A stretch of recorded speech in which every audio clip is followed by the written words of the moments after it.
Welcome to Luca and Miguel. Enjoy the video. You're starting with the essentials.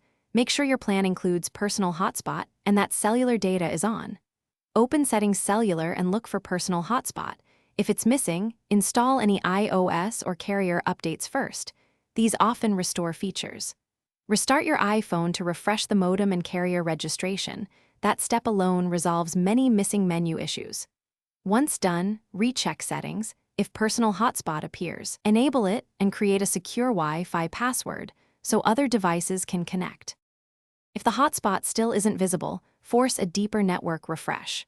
First, check for carrier settings updates by going to Settings General About and accept any prompts. These push APN and tethering permissions. Next, reset network settings to clear corrupt APN, VPN, or proxy rules that block tethering. Remember, this erases Wi-Fi passwords, so be prepared.